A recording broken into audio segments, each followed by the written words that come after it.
So I'm thinking whether to sing Jai Radha or just jump into the lecture. Because of the time constraint, I'll jump right into the session.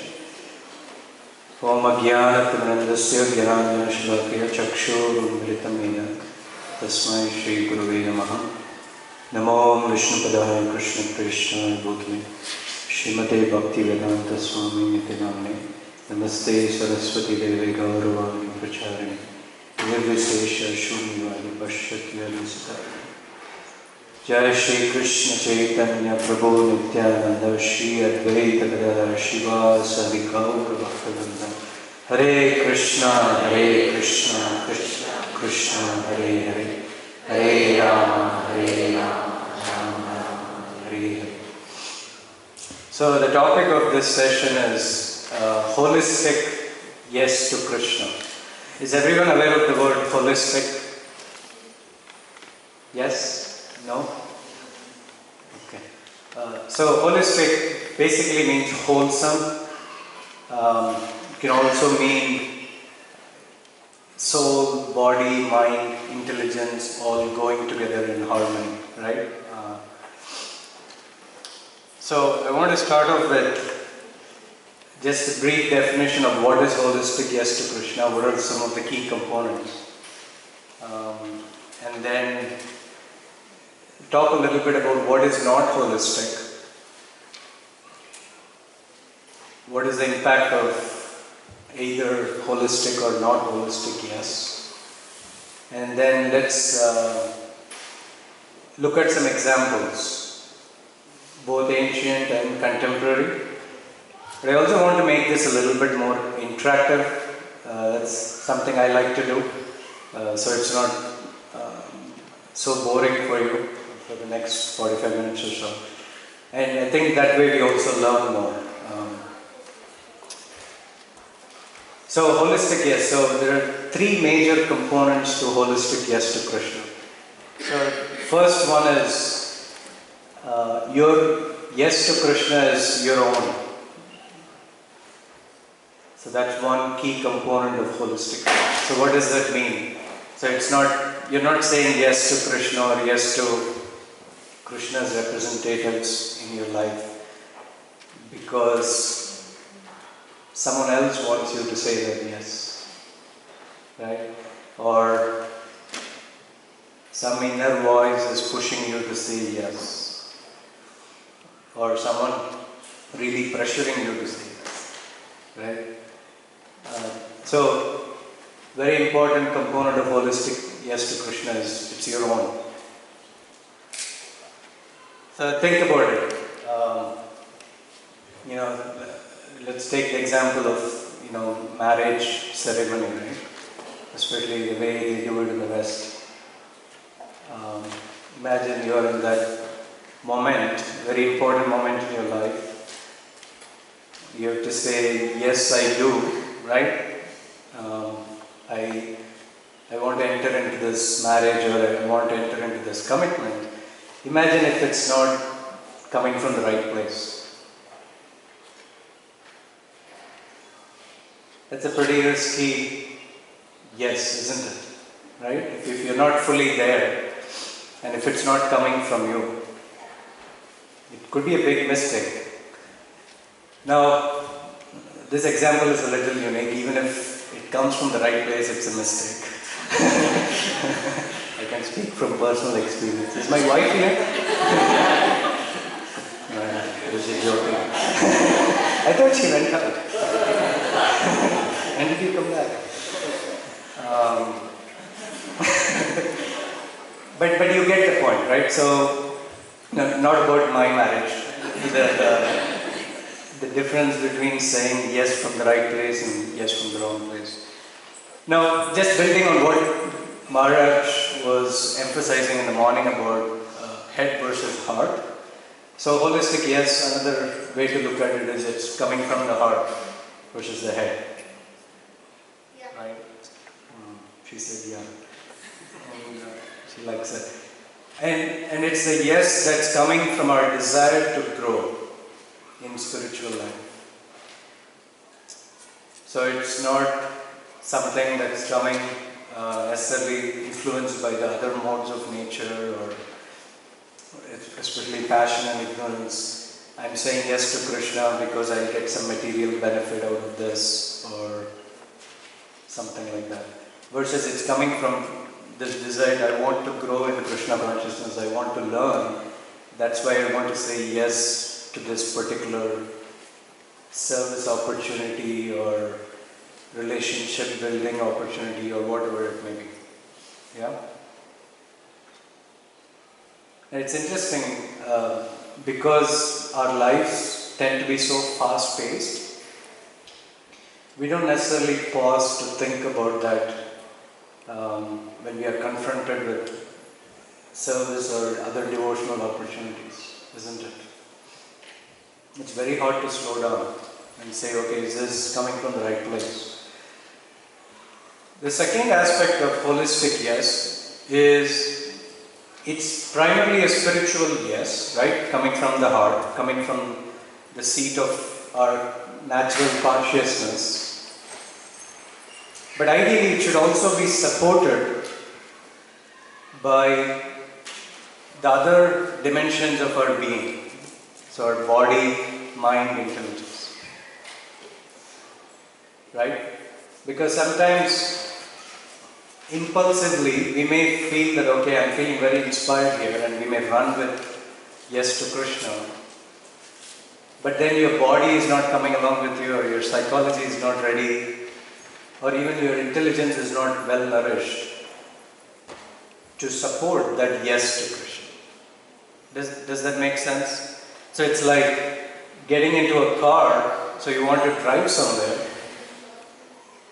So you, the soul is like the driver, but if the car is not ready, if it doesn't have the hardware or the software, you don't go anywhere pretty much. So it's important to have a functioning psychophysical nature that can support a strong yes from the soul platform, right? That's very important. How many of you know Krishna Lila Mataji? Okay, several of you. Some of you probably don't. Amazing person, amazing devotee. She used to come here probably 8-9 years ago. She used to give workshops. But she's a psychotherapist by profession. She's just so deep and profound. And one thing she told me was, Advaita Candra, spiritual energy is abundant in all of our lives. We see it coming in so many different ways. But you need a psychological vessel to hold that mercy that's overpowering, that's showering on you. If you don't have a psychological vessel to hold what's coming your way, what happens?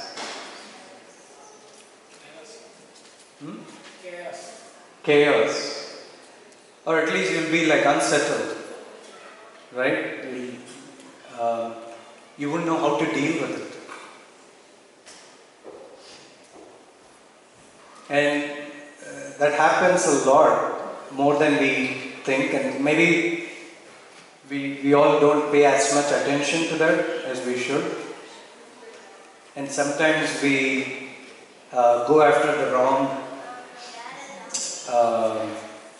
things to try to fix, say, a discomfort or pain that we may feel from a spiritual activity or interaction.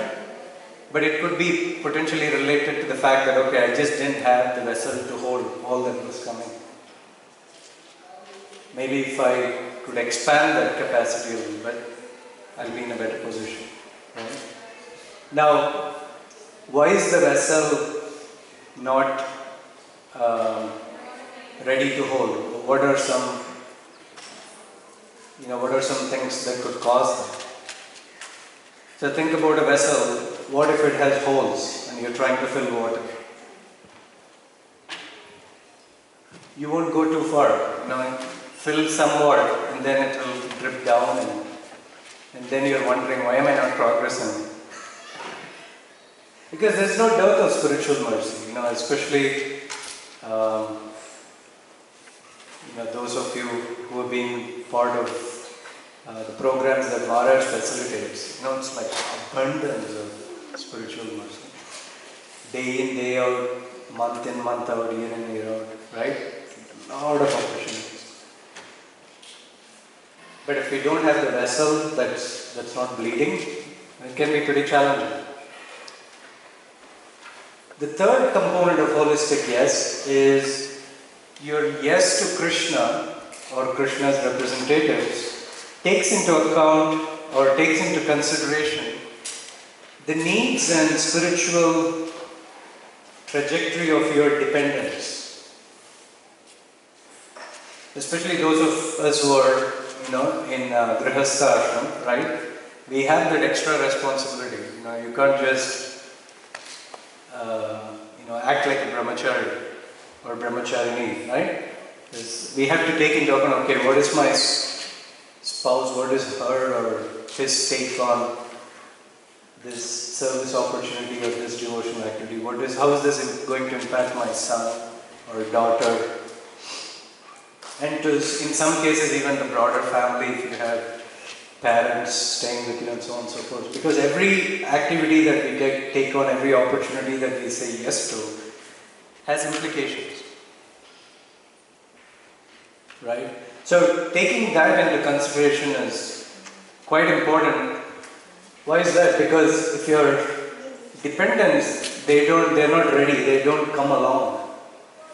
And in their own lives, if they don't fulfill the first two components of holistic yes to Krishna, right? Yes coming from your own, and then yes that is supported by the other dimensions of your being. If they don't have that, it's a big ask, right? And in at least cases that I've observed over the years, I've seen it can cause a lot of discomfort, pain, prolonged suffering, right? So just let's take an example where someone, one day you decide, oh my God, I'm going to relocate because it's in that other location, there are devotees, congregation, that's where I can survive. That's the only place I can grow in Krishna consciousness. I'm going to move tomorrow. Your spouse and kids are like, what's the matter with you? Like, what are you talking about? I have my social circle, I have school. But how many of you would agree that we do this all the time? At least some of you. Right? It's pretty risky proposition and now relocation is one aspect, but you could apply that to various aspects of devotional life and face the same situation.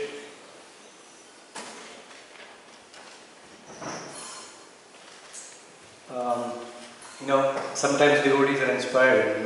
Chaitanya Mahaprabhu wanted Krishna consciousness to be spread to every town and village, right? My holy names will be heard. The husband is very excited, or the wife is very excited. Let's go! And sooner or later you find the husband is in one town, the wife is in the next town, it's in another town. And the family life has just come apart.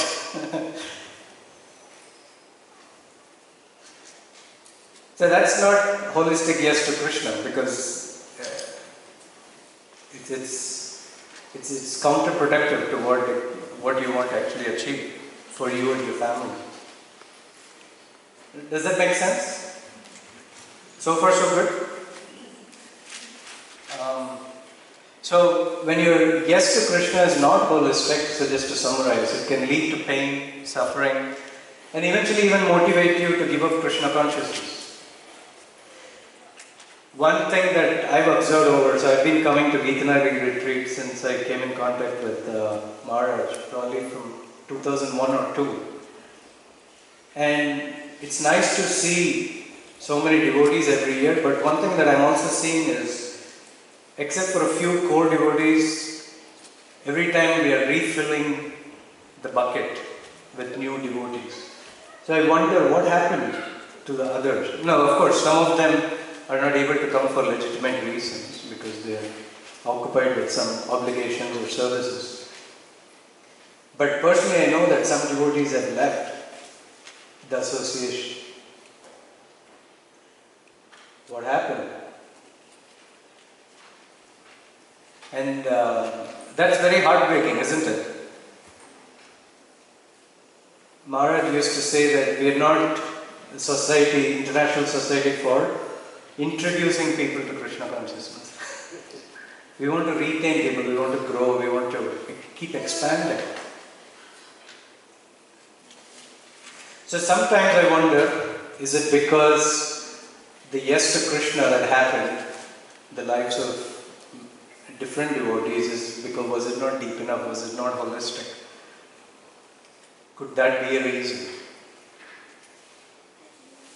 I don't know the answer, but it's worth looking at it and say, okay, if that is indeed the reason, then maybe we should rethink how we ourselves approach Krishna consciousness and potentially also help others. Some of us, I know, we have the service of mentoring or coaching other devotees. So maybe something for us to think about. Right? And Guru Maharaj, always, I've seen him encourage many of his lectures. He always pushes us to ask the why question. Isn't it? Ask yourself, why are you doing what are you doing? Not only in the beginning of our Krishna consciousness when we took it out, constantly. Some of you may know Maharaj using the word reset, right? Hit the reset button, and that's a great exercise to do on a constant basis. Asking the why question, hitting the reset button and saying, okay, I had different drivers in early years of my Krishna consciousness. Some of them were okay, some of them were not wholesome. I'm going to reset, I'm going to reposition myself. Look at Krishna consciousness in a different way. And we should have the courage to do it. There will be so many naysayers, there will be so many people who will say, why are you bothering? What is this reset all about? Just go on. And sometimes it may even come from our very near and dear people in the family. But we should have the courage to do this. Then we can discover our voice. Maharaj uses the phrase, finding your voice, right?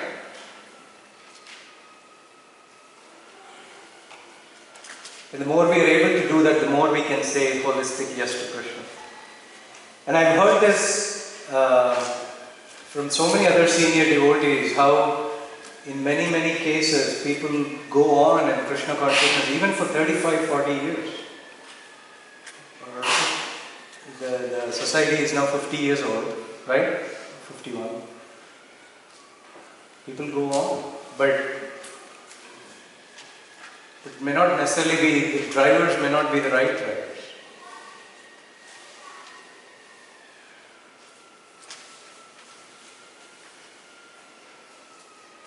So, some questions for you, so I want to make this a little bit more interactive. So I'll throw out some questions, I look forward to some response from you. So can anyone think of a situation where you said yes to Krishna, say to a service opportunity, then you were not able to live up to that yes? Can anyone think of a situation? Yes, Prabhu. Gives me time to drink water. Yes, Prabhu. The one of services or of course is of course chant, attend duty. I keep taking the vow, but having a challenge and regulating, like trying to sleep early and getting up in time, going in circles on that. So you're saying you want to do it but not able to live up to it. Right. Thank you for sharing. I can empathize with you. Anyone else? Yes?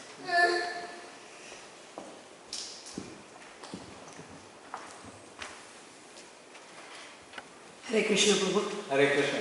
Every time I come to Gita Nagari, I think that I should spend more time in classes rather than kitchen or around. But somehow or the other, I hardly attend classes. And continuous classes is not possible sometimes. That saying yes to Krishna part is there. Yes, I want to listen to the classes. I'm weak at Shastra. I have to improve by listening to senior devotees. And while doing that, there is something again, the around part, the second thing what you were saying, the containing vessel, mercy is flowing. So those situations come up. Okay, thank you for sharing. No, it's not a bad thing for you to miss this class, but so anyone else? Prabhu? Yes.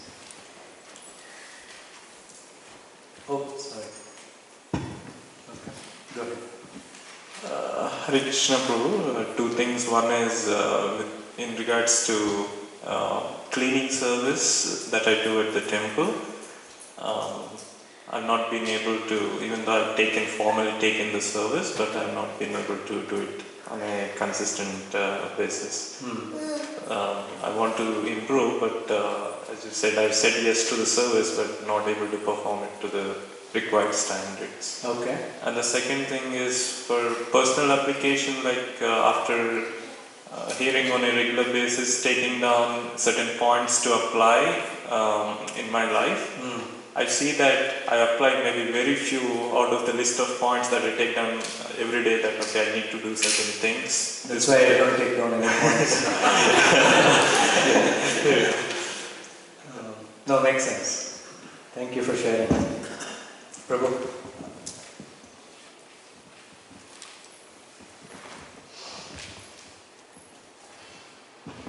Thank you. I had a dilemma prior to coming here. A couple months ago, I had agreed to act in a film that one of my friends, he wrote a screenplay for and he was directing, and I agreed to do it. And when I was asked to come to Gita Nagari, I had forgotten all about that agreement that I had made. Okay. And I said yes to this, and he was pretty upset with me once he found out, and then I remembered. And I was just thinking, I was in a big quandary, just thinking, what would Krishna want me to do? He'd probably much rather me not go to Gita Nagari and just do what I said I would do, even though the film is a very material thing, subject matter. It's not very auspicious at all. But you gave your word. I gave my word to do this thing, but I didn't go. And I came here and it weighed very heavy on me. So, in that way I said yes, indirectly to Krishna. But wow, what a nice example. Thank you for sharing. Anyone else? So, you ready for the next question? So this is nice, at least 3-4 responses. So can anyone think of a situation where you said yes to please someone else? In the heat of the moment. And not Krishna. And then you couldn't fulfill your commitment. You're like, we do that all the time. What example you are giving? It's a household example for you. My son asked me something and on the road when we were driving. This mommy, tomorrow you make this. And I said, yes, I'll get up early in the morning and make it for you. And I miss it.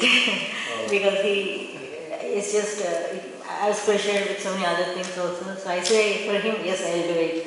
But then I won't be doing it for him. So. Makes sense. Thank you. It's a nice example. Anyone else? So, you said yes to please someone. Yamunaji.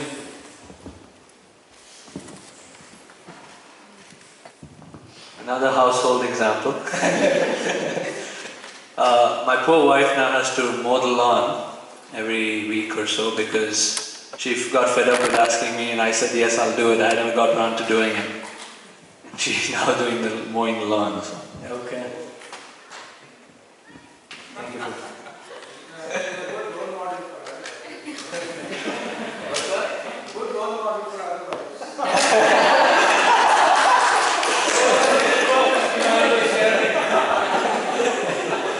Anyone else? So you said yes to please someone in your life, yes, but you couldn't fulfill that commitment.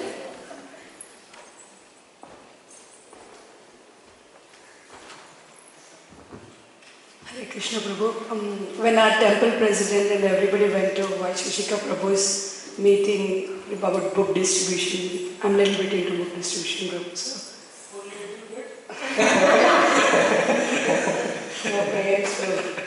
So, as soon as Madhupati Prabhu came, he gave an illustration about what he had heard there and everything. Become a sage page by page. I'm more into Bhagavad Gita, but Bhagavatam, hearing from my kids and my Prabhu only, not into much reading page by page. But as soon as Madhupati Prabhu explained like this is what happened, this is what happened, this is what happened. Oh, I distribute books now, I have to say yes for becoming a sage page by page. And seeing me, many other devotees might also raise their hands for that. I just immediately first member I said yes. I'll read every day Bhagavatam. Thank you. Few weeks, few months it continued, but again. Okay. Thank you, Krishna. Anyone else? Yes? This must be another household joke. Where's your husband? He's not here, so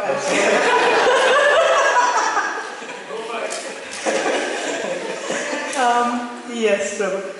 My husband wanted to move to a warmer place from Detroit. And, I told yes all the while.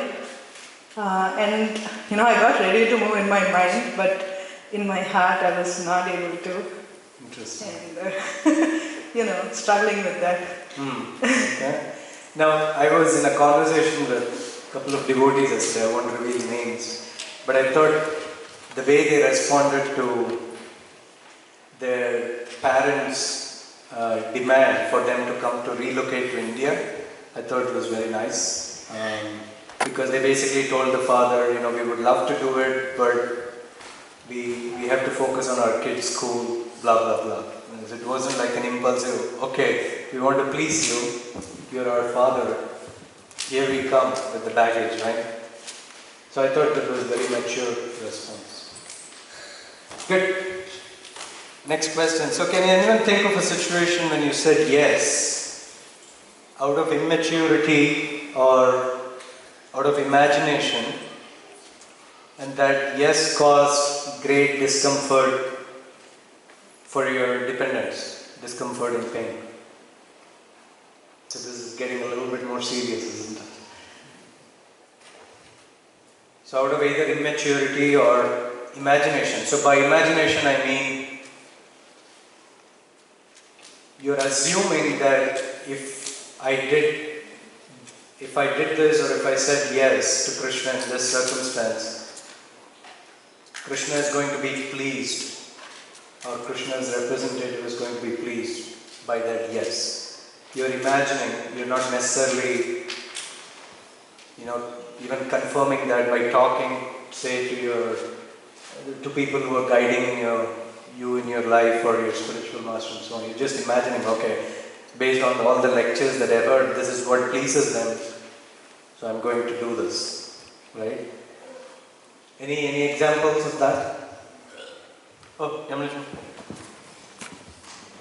You're making Raghunath Prabhu run today. There was earlier in my Krishna consciousness, I had heard that one devotee would not eat breakfast until they chanted all their rounds. So here I was thinking I can be Superman too. Why not? And I'm just going to not eat breakfast until I chant all my rounds. well, I forgot that I was married, and and that, you know, me doing that has an impact to my spouse and what she, you know, her schedule of cooking and you know, having breakfast together, whatever. So yeah, I quickly stopped doing that. It's a nice, simple example, but it drives home a key point. Right? Thank you. Anyone else? So once again, reading the question, you said yes out of immaturity or out of some imagination. This is going to please Guru and Krishna, but it ended up causing discomfort or pain to your dependents.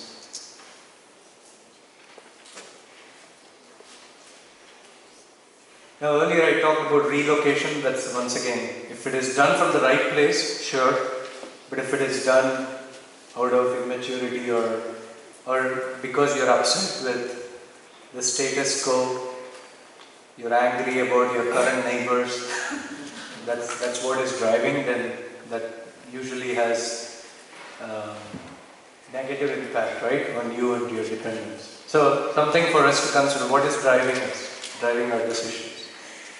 One more example on this question? Any response? I know all of you are thinking very hard. Yes.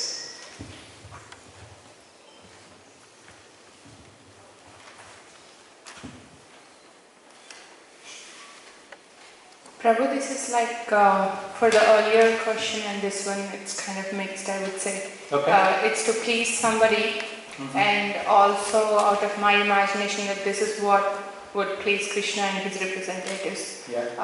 One devotee has requested me to cook for a devotee program on a weekend, and I said yes immediately. Oh, thank you so much for giving me this service. But apparently weekend 2 days are the only one we get because both of us... And your husband was planning to go to a movie? No. Why did you volunteer? He's a wonderful person. He has like nice regulation in all the household chores. We take care, so the whole schedule got messed up and kids were worried. We couldn't even like proper lunch arrangement for them because I had to ask for his help as well, not only just my time. So everything got mixed up, and end of it, I kind of was becoming, of course it was me who said yes, but I was kind of having I don't know, some kind of not pleasant feelings for the devotee who has asked for the service. Nice, very nice sharing, isn't it? Thank you. What could you have done differently if you were to do this again? How would you approach it? I think first of all I would see for myself if it would be feasible, how much time would it take, and the other thing after that incident we both spoke, my husband and myself, and then we discussed like if we have a proper schedule and we know okay this is the time, like regulation, and then I know if there is any block of time, if I have available for that service, and properly express myself in a service mode like Mataji, I won't be able to because of this particular reason. Or I would do that but I may need someone else's help.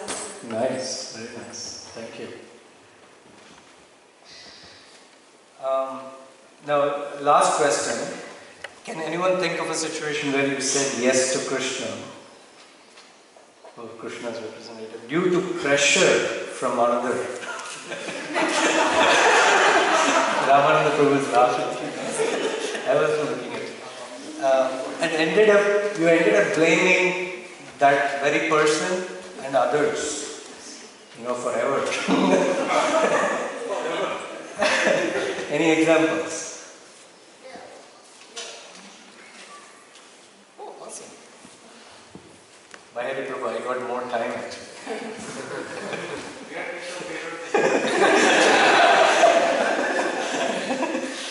So lunch at 1:45 p.m., that's the bad news for you. The second bad news is I'll continue until then. So there's no good news here. Let's go on. So can you think of a situation where you said yes to Krishna due to pressure from another person and ended up blaming that person and others involved? Now it's interesting, especially those of us who are,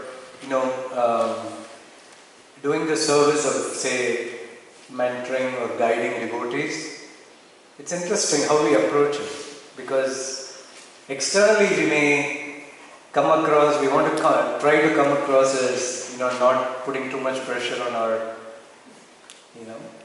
the devotees, and so on and so forth. But then gently and forcefully we are persuaded to move in a certain direction, right?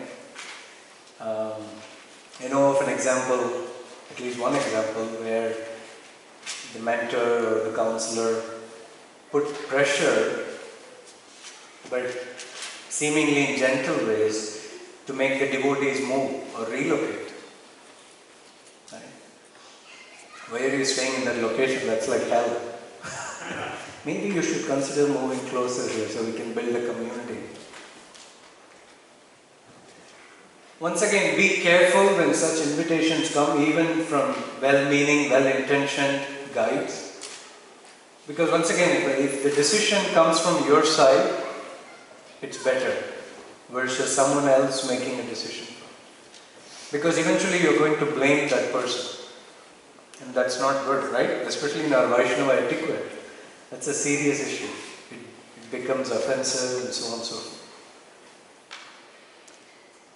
But so often we end up following such encouragement or advice, right, and then regretting. So we have to be very careful. So any other examples from your side, anyone? So think of a situation where you said yes due to pressure from another person. Come on, I'm sure there are examples. Am I the only one feeling pressure all the time? Okay, let's move on. Any problems here? Are you sure? No, Prabhu, you already said it's very offensive to do that, and then right. Sharing out is little difficult after. Okay. Good feedback. Yes. And the skit that we just saw was very instructive, isn't it? From that perspective. Yes. Hare Krishna Prabhu. So it's not really pressure per se, but like in the corporate world, sometimes we say that if any project grows too big, too fast, it is usually bound to fail. Right. So similarly, when I was introduced to Krishna consciousness about 6 years ago, 7 years ago, maybe at that time we were very enthusiastic, or we saw the nice service of the devotees, and we tend to put few people on a very high pedestal in our thoughts. So, but that is just our mind. It is that person may be acting normally, but we are thinking as if he has a very high standard. Exactly. And in those situations, it's not really a pressure or a blaming that person, but then after a certain period of time, you start feeling maybe, that pedestal is just wasn't high anymore. Yeah. So those kind of feelings do come, if you try to grow too fast, too soon. Right. Just forcing yourself, essentially. Not really forced by someone else. Yeah. Exactly. No, that's a good point. Anyone else? No. So Krishnila Mataji, I mentioned her name. She used to share with many of us that some of the pressures that we face, whether it's external or internal, much of that can come from our own system, family system or ancestors. So sometimes you may be reacting to a situation or responding to a circumstance because maybe that's how your father or mother would have reacted to it. And I thought that was really interesting. Right? So forces like that, so it's superficially it seems like you are saying yes, but then the drivers are something very, very subtle. So he made a good point about going too fast. And that always has its risk. Now, let's say Maharaj wants you to drive to the airport. You cannot tell him, Maharaj, can you slow down? I have to say a holistic yes. So don't take it in the wrong way. Sometimes you have to go fast, because the devotional opportunity requires it. But the pre-work that we do, say when personality like Maharaj is not around, the pre-work that you do with our hearing and chanting, in building our psychophysical nature, that vessel, you remember that? Filling those holes. That will help when situations like that come, where there's like high pressure. You're in New York Rath Yatra, and then Romapada Prabhu comes and tells you, hey, can you just run to, shop and get a chariot wheel or something, right? The Rath is falling apart. You cannot say, Prabhu, I have to be holistic. What are you talking about? Right? But if you're well grounded, if you're a person of integrity, if you've done that homework before you come to that Rath Yatra, you're probably ready to take on something. And it's interesting, we see the life of Srila Prabhupada, and that's my first contemporary example. How did Prabhupada say yes to Krishna? Yes to Bhakti Siddhanta Saraswati Thakur. Was it an impulsive yes? Now, we were not there, so we don't know exactly how that interaction happened, but based on what we know, we can probably assume that to a good degree, that Prabhupada was very thoughtful. He heard some instructions from his very first meeting with his guru. He didn't like jump up and say, oh, here I come, can you initiate me tomorrow? When is the book distribution starting? Let's jump. He was pretty considerate if you see his life. And it took many, many years before he even took the Jaladuta. Amazing example of holistic yes. So if you look at the three components that I talked about, was the yes from Srila Prabhupada his own? You bet it was. Was his spiritual yes ideally supported by his body, mind and intellect? And did he take into consideration the fact that he was a grihastha and the needs and spiritual evolution of his family?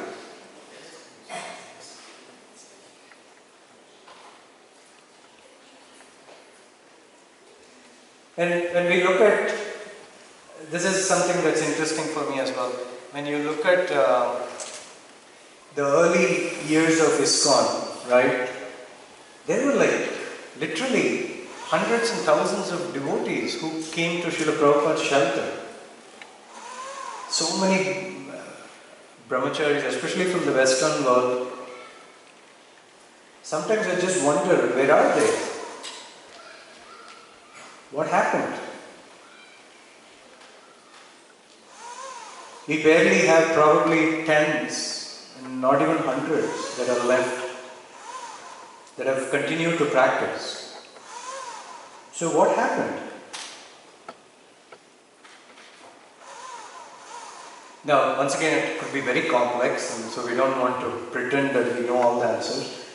But if it is likely that some of them, at least in the heat of the moment, said, yes, I'm going to get into this, but then later found out, oh my God, I actually really wanted to do something else. Or, this is too much, my psychology cannot handle all these controversies and disagreements between devotees, the fights, the conflicts. This is too intense, so I'm going to check out.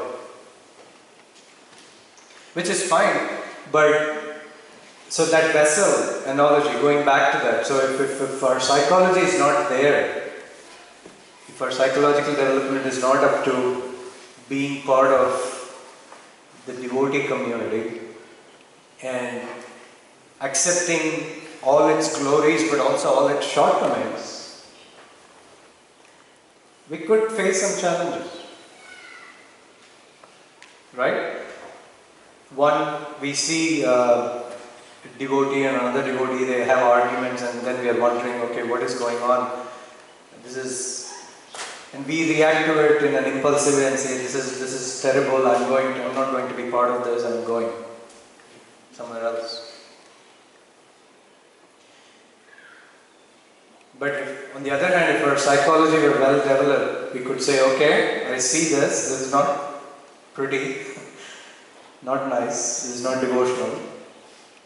But just like Maharaj was saying in the morning, I'm observing the modes of nature, or was it last night in response to one devotee's question. I'm observing the modes of nature, but from my side, this is how I'm going to conduct myself, right? So that's a very different approach. That's a very thoughtful mode of goodness approach versus mode of ignorance or passion approach. Does that make sense? So once again, it's just very interesting that from when you look at the early years of ISKCON, what happened? Why did we lose so many devotees? And how do you prevent that from happening again?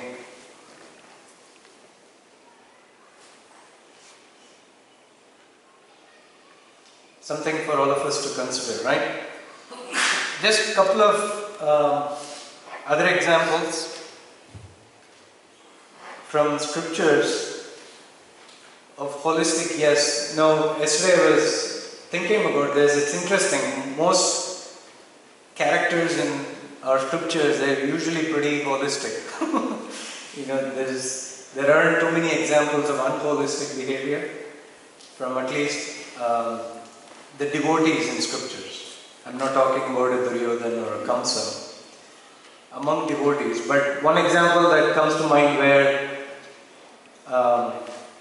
someone said yes to a gambling match and it caused great pain and discomfort to his dependents. Who was that? So was that a yes from the right place? The answer is complex. I don't know. And I don't want to judge Yudhishthira Maharaj here, but it seems like, at least from our perspective, there is a lesson to be learned there. We don't want to judge Yudhishthira Maharaj because Krishna was guiding his life and the entire Mahabharata, so who knows what was going on. But the lesson from that is very clear for us, conditioned souls, that if you say yes from the wrong place, you could really cause a lot of harm. And every time, I love reading Mahabharata or Ramayana, every time you read that section, oh my God, it's like intense, it's heartbreaking. And I don't know how many of you have read the later portions where the entire Pandavas and Draupadi, so except Yudhishthira Maharaj, how they blamed him. Oh my goodness, it's intense what he took. Because of that action, the yes he said to that gambling match. But of course, Yudhishthira Maharaj's example is awesome. Even though he might have said yes from the wrong place, how he responded to all the criticism was glorious. He didn't just go and blast Bhima or Arjuna and keep quiet. I did the right thing, what do you know?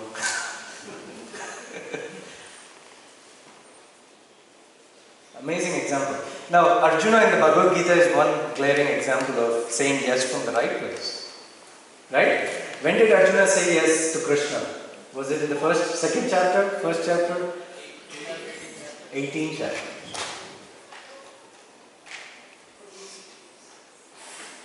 Now, if I were Arjuna, I would have probably said, right after Krishna said you were a fool, I would have said, Krishna, stop. I got it. Yes, I will fight for you. But what did Arjuna do? He took it in the right way. He knew that Krishna, had the right intention, so he kept on asking questions. Why are you telling I'm a fool? Essentially, he didn't say it that way. It took a few chapters. So that's another very interesting example. The example of Arjuna, once again, in another fascinating pastime. And I love Maharaj talking about this. This is son of Drona punished, right? The story of Ashwatthama, after the heinous act that he commits, killing the 5 sons of Draupadi when they are in their sleep. All of you know that pastime, right? Takes it's not even a knife, it's like a, what do you call it? Sword, yeah. Actually it's a sword. Chops off the heads of children who are sleeping on the bed. How did the Pandavas and Arjuna react to it? Who said what? So there were 5 characters, right? Draupadi, Yudhishthir Maharaj, Bhima, Krishna, and then Arjuna. They were deliberating what to do. And who said what? Who told Arjuna to spare Ashwatthama's life? And Yudhishthir Maharaj essentially supported Draupadi, right? Amazing characters. Who said kill her? So Bhima we expected. But who? Yeah. Krishna said kill him. Did Arjuna say yes to Krishna immediately? What would have happened if he had said yes to Krishna immediately and chopped off Ashwatthama's head? He could have. Because he was imprisoned. What could that have done? He would have neglected the feelings and concerns of Draupadi. He would have neglected the wish of his dear brother, who was to him like the representative of Krishna in his life. So, very amazing. And even to push back on Bhima's request. Who would mess with Bhima? If I were him, Bhima says kill, I'm like, okay. I don't want to get into trouble with it. But Arjuna deliberated and then came up with a very nice solution. Right? So he didn't imagine, oh, Krishna wants me to kill, so that's the most pleasing. That was like pretty deep intelligence. Supreme Personality of Godhead is standing in front of you saying, do it. And you're deliberating and coming up with a very interesting solution which eventually Krishna likes, and that's where he wanted Arjuna to go anyways. But once again, very powerful examples from our scripture. We can go on and on. Even in the Ramayana there are so many other instances. Bharat Maharaj listening to Lord Rama. It was so tough for him to say yes to Lord Rama, isn't it? In the forest, when Lord Rama said, I want you to go back and sit on the throne. Like, how could I do it? But he didn't just say no. He wasn't willing, but eventually he said yes because it made sense what Lord Rama wanted him to do.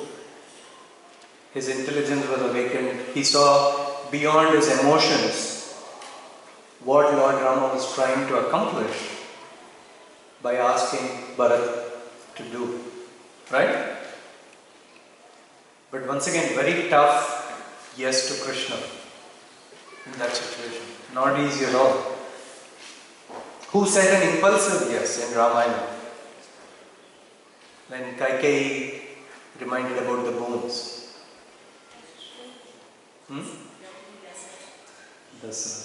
Did it cause pain and discomfort for his dependents?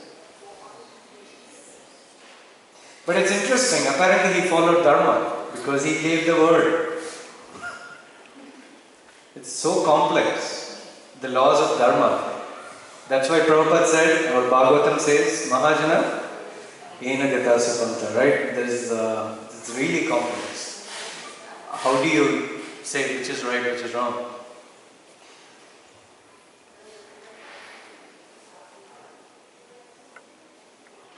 But at least opportunities for us to take different lessons. I want to leave the last 10 minutes or so, maybe for some discussions, questions.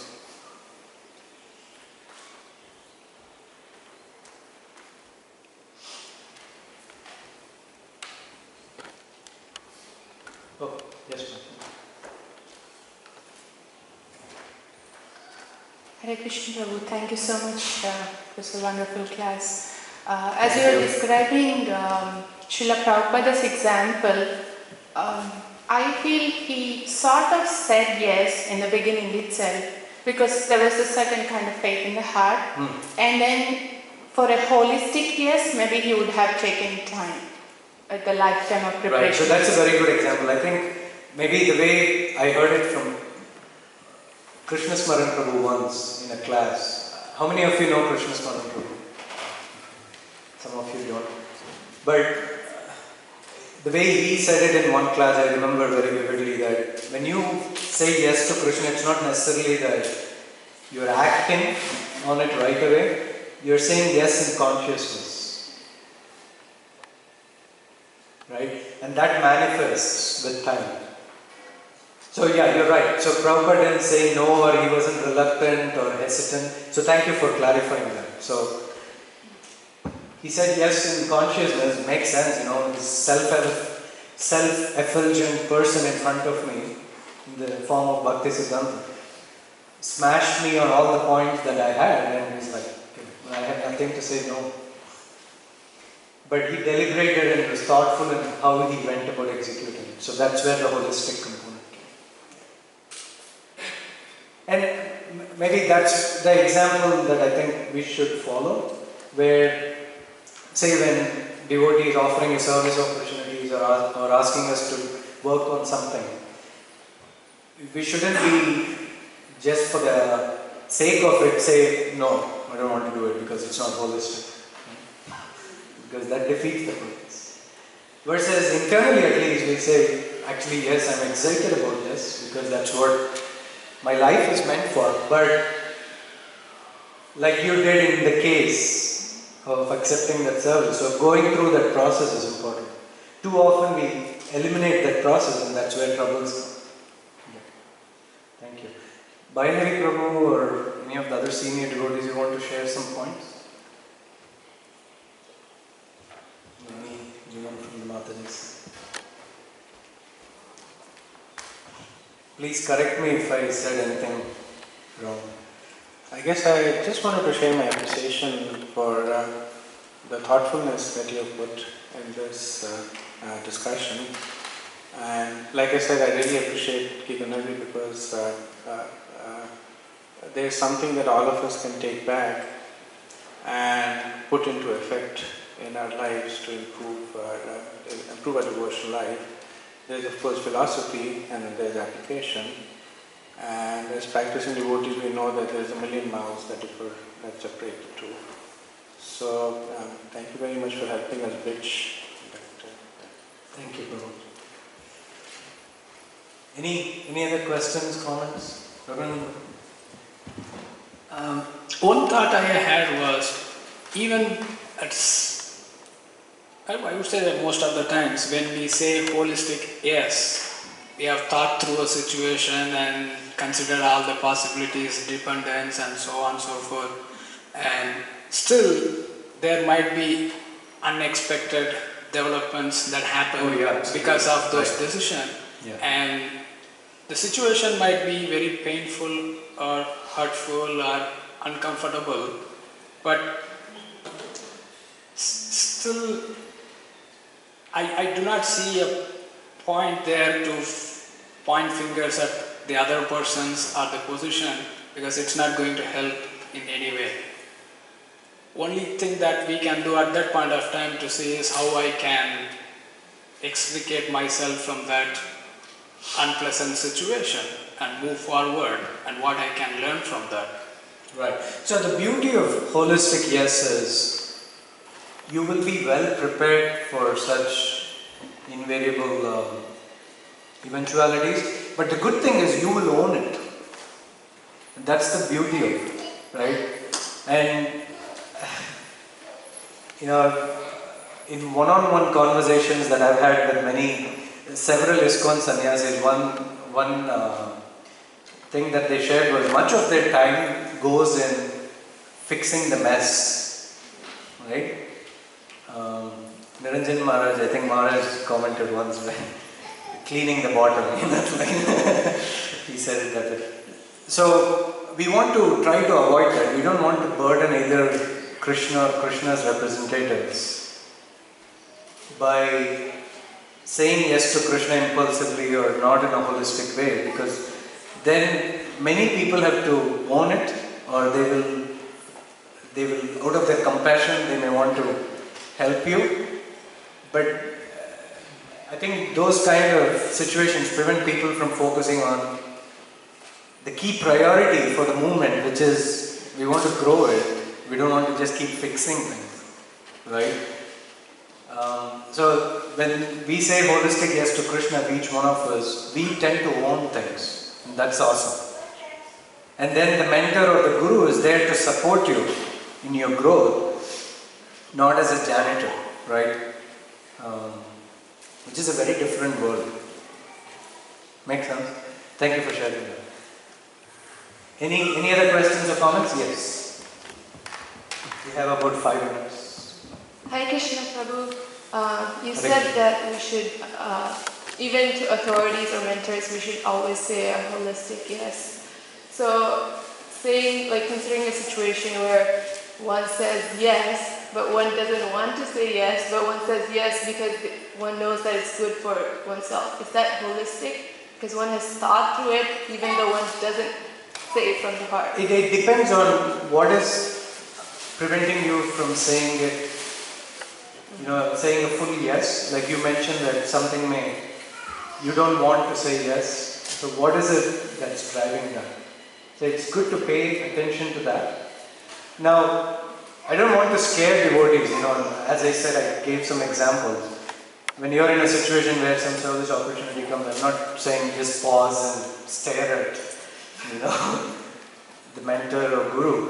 But in some situations you may say yes because in the heat of the moment. Thankfully, because we are in a devotional environment, it may not lead to necessarily harm all the time, right? Sometimes it may just be some discomfort or something like that. That may be okay. But ideally I'm saying it's better to do the homework beforehand and to understand. So let's say next time you're in a similar situation and you continue to have those, why do I not want to go into this? Something is stopping me, what is going on, right? So rather than ignoring that, especially I heard this from Maharaj, when something is recurring, it's good to pay attention. And try to look at the drivers, take support from people who are experts and okay, maybe that's why I said I was hesitant. And sometimes it may be easy to solve those drivers. Sometimes it may take you years to address those. It depends. But then at least I have to focus on this in order to be better prepared to render devotional service. Does that make sense? Yeah? Thank you. Mathis?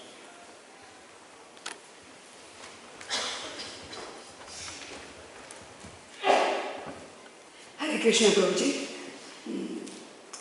I was just trying to relate with Maharaj's class and all the sessions happening. Right. Saying holistic yes to Krishna is something I'm understanding from the second point of view, like saying I am yours Krishna and saying everything I'll do it for you. Instead of that, the second way is to eliminate the things one after the other slowly. Maharaj was saying in the first class yesterday, like 2 ways of saying yes to Krishna. This holistic yes to Krishna, in my personal life I am thinking through the second way, by eliminating one after the other, which is making me say internally no but externally yes. Right. And then trying to adjust. That way it may be more helpful for the sadhakas. That's what I am thinking. When you say eliminating... Yeah, even in the devotional service, many times we consider that, yes, this is also a devotional service, this is also a devotional service, yes, I can do it, I can load myself up. Right. I should not say yes. Maybe mercy is coming, I am not accepting no, I should not say no, and then we accept the thing. And finally we think, we end up thinking that no, I was better off like whatever I was serving in the starting with limited things. So in the heat of like the second is there a question or is there a No, comment? it's just a discussion, like shared probably. Okay. We take like decisions instantly, as the second part we were discussing, in the heat of somebody saying yes, and then nothing to blame others, but in our practices only, exactly. in our own field. We can easily, like you use the point loading, we can easily overload ourselves and then we are getting stressed out, health deteriorates, relationships go haywire, kids start to see mom and dad are fighting all the time. We have like 100 services we have to catch up. So it leads to very stressful atmosphere at home as well. Personally, what I've seen is if the yes is holistic, typically that helps with those aspects as well. So this is a point we didn't discuss, but it's an important point. The impact of this on our children. I think it's huge because when they see us as parents saying yes from a holistic place, I think it's just an awesome example for them. And they also learn to say, okay, I can also do that, and I can say no sometimes. I can think about it.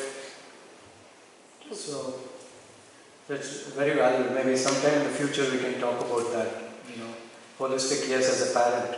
Yeah, and whatever the 3 points you said, everything will be considered when we take this into the... Exactly. Okay, last question. 146. I don't want to get a note from Raghunandan.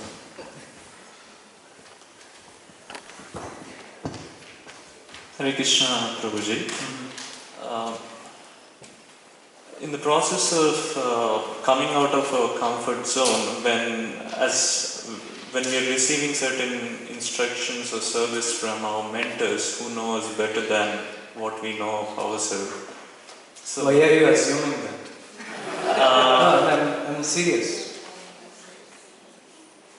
My experience has been like that because when I think of myself as I know myself better, I might go into the zone of maybe pride or being independent.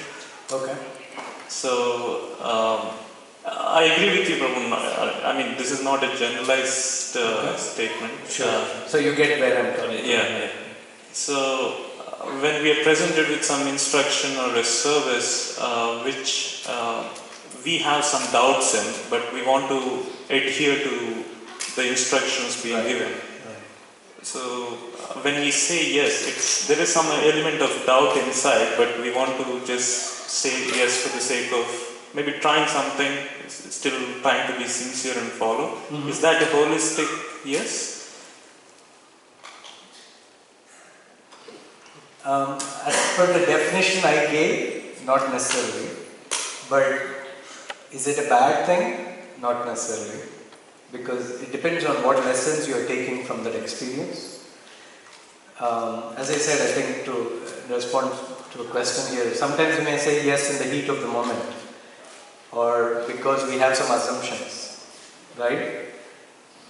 This person knows better than me, or so whatever it may be, right? May not be necessarily a bad thing, you end up with that service opportunity, but my guess is you will learn a lot from that experience. And ideally you want to move towards this holistic position. You see my point? So I'm not saying holistic yes is not necessarily perfect. Even there you may have doubts. I don't think doubt is a constant companion until we become pure, right? But at least you're, just like sadhana bhakti, we are practicing to do it better and better and better. Because as I said, if we say yes from a non-holistic perspective,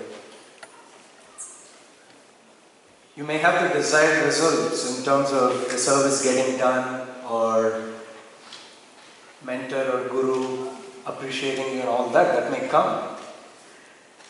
But consider all the other points that I mentioned. So the implications of doing non-holistic yes. and learning from, okay, how can I address those not so good results that came out of it, right? For example, you may be appreciated, but then your spouse and kids are upset with you at home. For example, and you're like, look, I have a medal, and you come home. What are you? Where were you? Right? Once again, it's not a bad thing, it's an opportunity for us to learn, okay, this part went well, there is some learning for me here because people who I'm responsible for, they are giving me some signals. And so next time, let me take that into account. So that's where that holistic part is coming. You see what I'm saying? So it's a continuum, it's not like from tomorrow you're going to be holistic and, right? Okay? Thank you, Prabhu. Hare Krishna. Thank you, everyone.